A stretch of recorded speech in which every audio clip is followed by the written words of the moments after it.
Coming up on Arirang News. South Korean President Yoon announces a major cabinet reshuffle ahead of the general election next April, replacing ministerial posts mainly dealing with economic affairs, including the finance minister. South Korea successfully conducts a third test flight of its solid-fuel space rocket in efforts to create its own space reconnaissance system against the North. Unlike the first two, which carried dummy payloads, this time it put the actual satellite into orbit. With the resumption of fighting between Israel and Hamas, the Israeli military continues to widen its ground operation in southern Gaza into a densely populated area.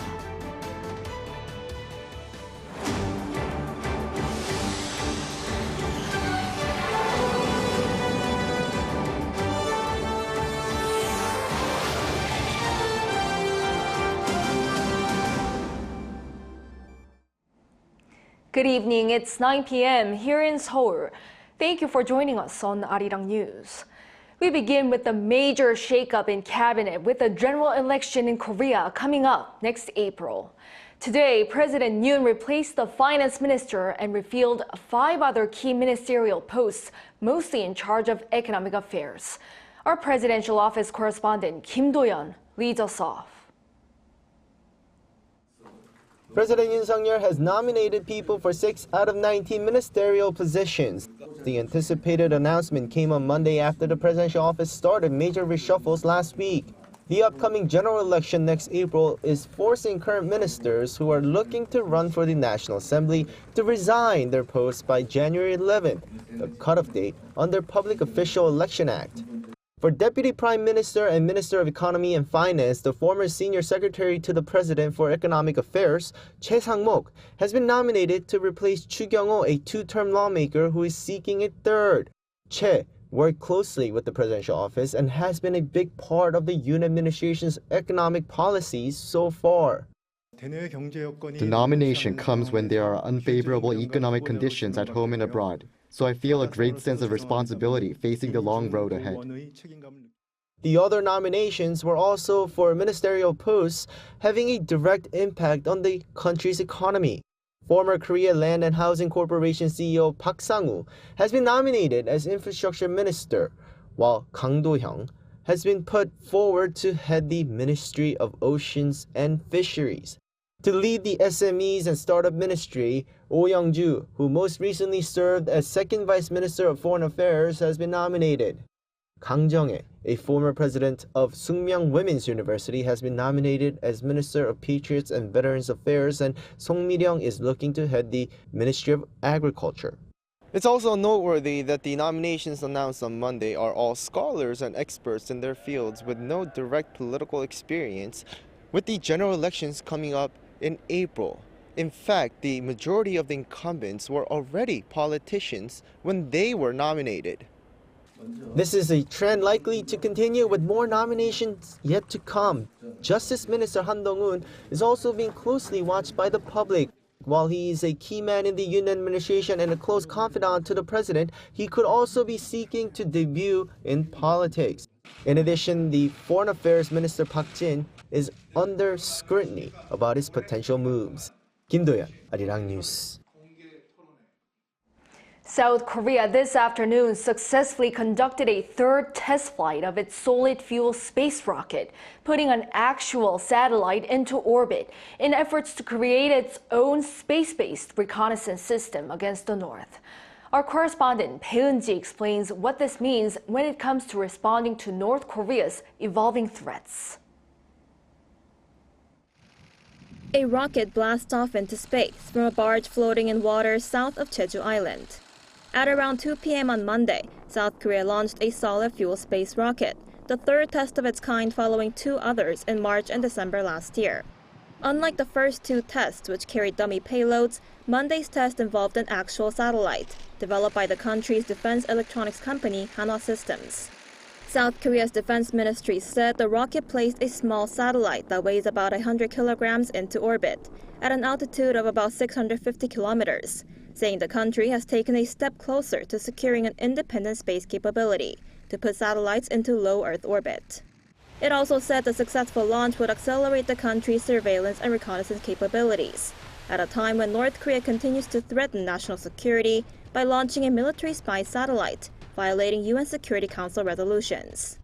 Monday's launch tested the first, third, and fourth stages of the rocket, ahead of the country's plan to conduct a full-fledged launch in 2025. The rocket, currently being developed by the state-run Agency for Defense Development, uses solid fuel for the first 3 stages and liquid fuel for the fourth. Solid fuel rockets are easier to store and handle and are cheaper to launch than liquid fuel ones. Although liquid fuel rockets are more expensive and difficult to store, they're capable of carrying heavier payloads. An official from the Defense Ministry explained that South Korea will be able to launch satellites weighing 500 to 700 kilograms once all 4 stages are developed. The official also explained that South Korea's solid fuel rocket technology is one of the best in the world, and that it can generate thrust force 1.5 times higher than that of rockets developed by North Korea. Amid growing nuclear missile threats, South Korea aims to send a total of 5 reconnaissance satellites into space by 2025 to better monitor North Korea. Poons, Arirang News. Korea's Hanwha Aerospace has sealed a $2.6 billion deal to supply K9 howitzers to Poland. According to a company announcement earlier on this Monday, 152 K9 howitzers will be shipped to Poland by 2027 as part of a broader agreement last July to supply 672 K9 howitzers and 288 multiple rocket launch systems. Last year, 212 howitzers were shipped there. Hanwha will also be supplying Poland with self-propelled artillery and logistic support for maintenance and operation. Police here in the country say that a North Korean hacking organization known as Andariel has stolen sensitive technological data from South Korean companies and extorted thousands of dollars in Bitcoin. The Seoul Metropolitan Police Agency said on Monday that it has launched a joint investigation with the FBI. The police said that Andariel hacked domestic companies such as defense firms and research institutions and stole around 1.2 terabytes of key defense technology data, potentially jeopardizing the country's national security. The hacking group also carried out ransomware attacks and transferred some of the more than $360,000 worth of cryptocurrency it managed to extort from South Korean companies to North Korea. In a follow-up to President Yoon's state visit to the UK, Seoul's Finance Ministry is seeking to launch consultative groups to ramp up cooperation on trade, clean energy, and technology. Our Shin-Young has details. South Korea is seeking to further strengthen its economic ties with the United Kingdom. Measures to follow President Yoon Suk-yeol's visit to the UK last month were discussed during a ministerial meeting on Monday, presided over by Finance Minister Chu Kyung-ho. Chu highlighted that the Downing Street Agreement, which was adopted during last month's state visit, has laid the groundwork for a leap in economic cooperation with the UK. A total of 45 MOUs were signed in the economic sector, achieving tangible results such as announcing investment pledges, winning contracts, and gaining support from the UK government for the activities of our financial institutions in the London financial market. As part of the efforts for follow measures, the government decided to mainly focus on 4 areas, including trade and investment, clean energy, science and technology, and development cooperation. In particular, starting in January next year, when discussions on improving the FTA between Seoul and London commence, the government will launch intergovernmental consultative groups. These groups will include financial dialogues and investment cooperation committees. In the clean energy sector, the government will initiate discussions with the UK to allow Korean institutions to participate in new nuclear projects. The 2 countries will also cooperate in technology areas such as chips, AI, digital tech, and space. Regarding development cooperation, there will be annual policy dialogues between the governments. Regarding the Indo-Pacific Economic Framework, Chu mentioned an agreement to promote new investments worth $155 billion in the clean energy sector by 2030, adding that it will put its utmost effort into its swift implementation. The Finance Ministry also revealed plans to support reconstruction projects in war-torn Ukraine. He said short-term plans include contributing $100 million to the Multilateral Development Bank and providing $200 million in humanitarian aid. In the long run, it is planning to support by providing $2 billion through South Korea's Economic Development Cooperation Fund. 신하영, Arirang News. In a ceremony celebrating the 60th anniversary of South Korea's Trade Day on Tuesday, Hyundai Motors will be receiving the biggest so-called Export Tower Award for 2023, the $30 billion Export Tower.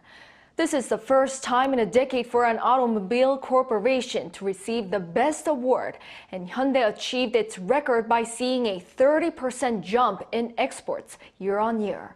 At the ceremony, over 1,700 companies will be receiving an Export Tower Award from the Trade Ministry and the Korea International Trade Association for setting a new trade milestone from July last year to June this year. Meanwhile, Samsung Electronics has received the biggest Export Tower Award 4 times over the past decade, receiving a $120 billion export tower in 2022. LG Electronics has topped the best large-capacity washing machines ranking in all 3 Consumer Reports categories for this year in the U.S.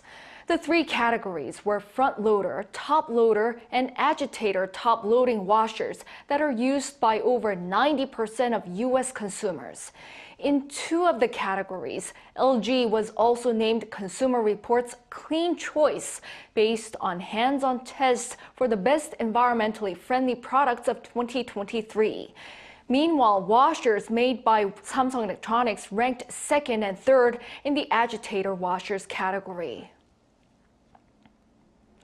China has held off customs procedures for urea exports to South Korea, raising concerns of another supply shortage similar to the one in 2021.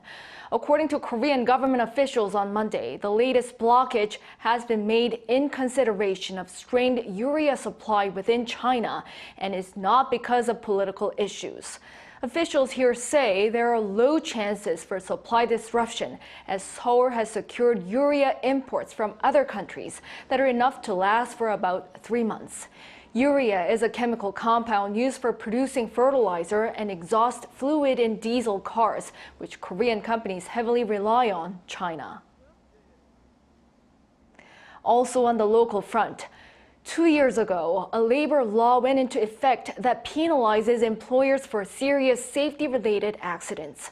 While that is set to expand to small companies, the government and the ruling party are pushing to grant an additional grace period. The amendment is facing strong opposition from labor unions. 신새벽 reports. Small companies may receive an additional 2-year grace period for a workplace safety law, which penalizes employers for severe industrial accidents, as the deadline approaches for firms with fewer than 50 employees. The decision was made during a consultative meeting of officials from the presidential office, the government, and the ruling People Power Party on Sunday, due to concerns over potential negative effects on small businesses. Applying the laws indiscriminately could lead to closures of small and medium-sized businesses and subsequent job losses. The government initially granted a grace period from the Serious Accidents Punishment Act until January 27, 2024, for companies with under 50 employees, acknowledging that about 80% of all serious accidents involve such firms. The act, which came into force in January 2022, imposes a minimum of 1 year in prison or fines up to 1 billion won, roughly $770,000, on business owners with 50 or more employees in cases of fatal on-duty disasters caused by inadequate workplace safety measures. Businesses with fewer than 5 employees remain exempt. To ensure the passage of the amendment by the end of this year, the ruling party stated that it would closely work with the main opposition Democratic Party. Last month, the Democratic Party of Korea took a conditionally supportive stance regarding the discussion on the 2-year grace period. The three conditions proposed by Democratic Party included an official apology from the government for the delay, concrete plans and financial support for workplace safety, and a firm commitment from economic organizations to enforce the act for all companies following the 2-year grace period. If passed, some 800,000 companies nationwide will be affected by the amendment. However, the legislative amendment is facing strong opposition from trade unions. The Federation of Korean Trade Unions said the grace period extension would expose workers to dangerous workplace conditions, while the Korean Confederation of Trade Unions is set to hold a rally on Tuesday. 신세벽, Arirang News. Online sales in South Korea have hit record highs on the back of increased travel. Statistics Korea says that online sales in October totaled a little over 20 trillion Korean won, or roughly 15 billion US dollars. That's nearly 12% higher than in the same month last year. This is the first time since data was first compiled that online shopping sales have surpassed 20 trillion won. Mobile shopping transactions took up more than 73% of the total, while the travel and transportation sector saw the highest increases in sales.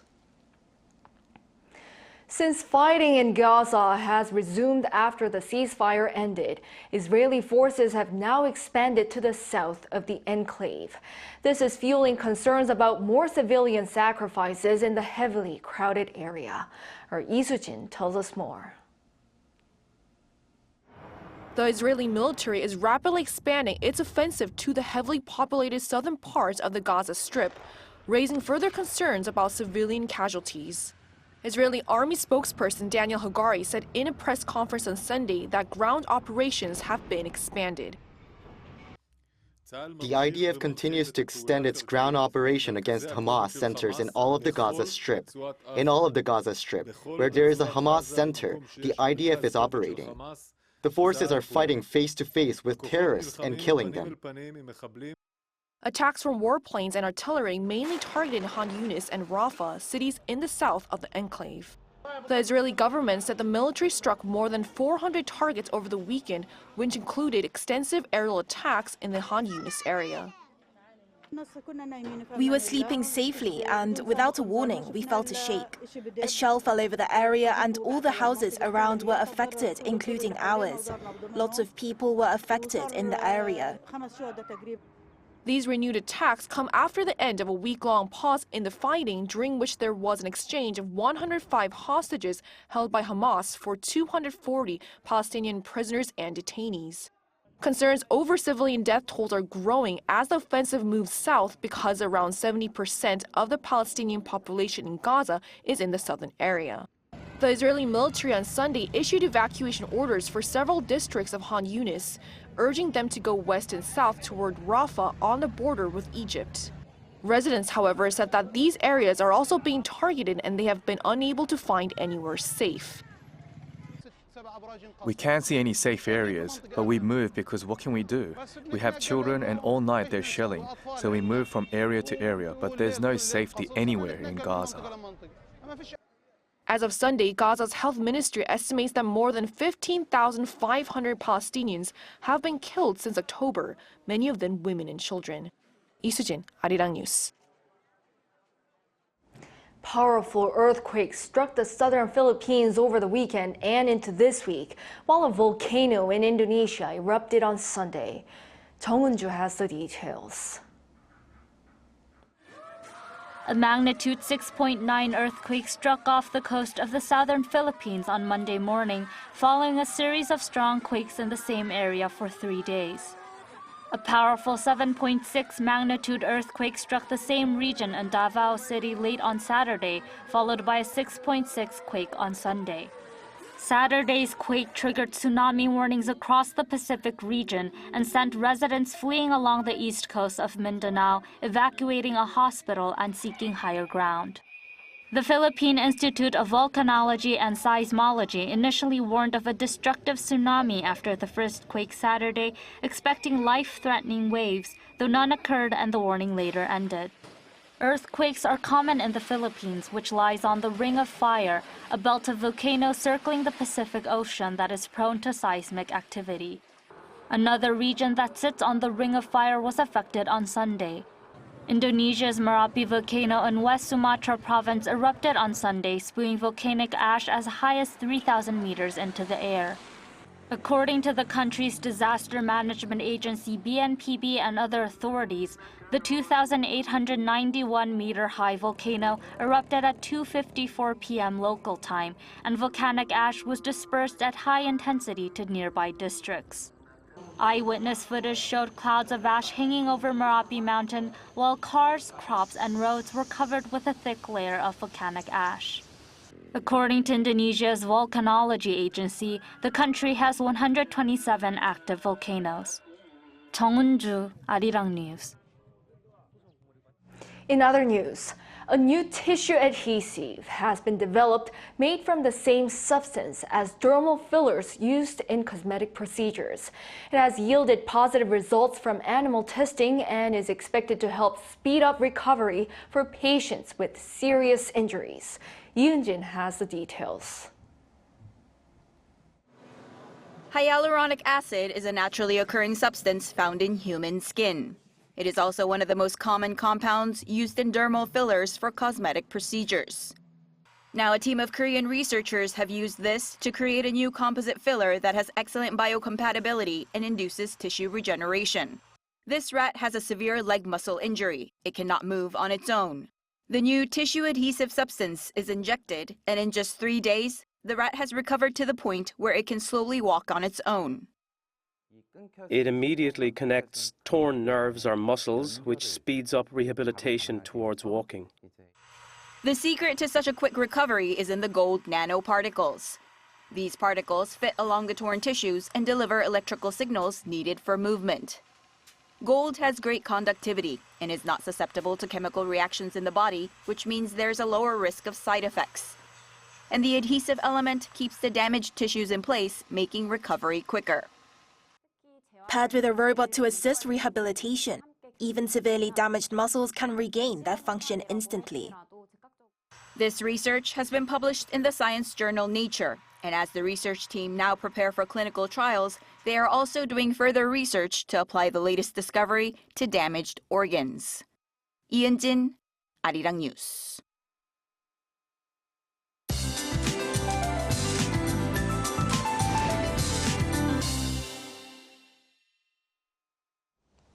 The early winter severe cold has taken a step back. Maximum temperatures in Seoul will stay in the positive range for several days. For the time being, there will be no worries about the cold as the warmer than usual weather continues. However, as temperatures fluctuate a lot throughout the day, the number of people with the flu or a cold is increasing. Please take care of your health. Meanwhile, dry conditions are persisting across the East Coast. Please take extra precautions against fires as dry air coupled with gusty wind. Tomorrow, most regions will start off at single digits. Seoul 3 degrees, Gwangju 2 degrees Celsius. As for the daily highs, Seoul will get up to 12 degrees. Busan will be milder at 16 degrees. In the middle of the week, rain is expected nationwide. That's all for Korea. Here are the weather conditions around the world.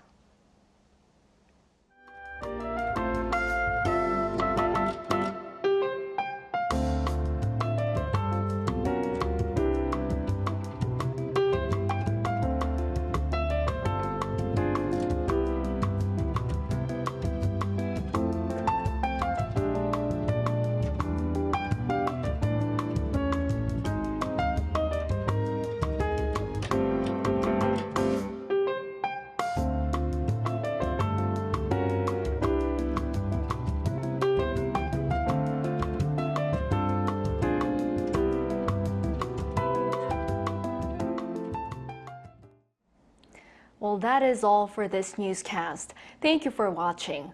We'll be back at 10 p.m. with our AI headline news. Hope everyone has a great start of the week.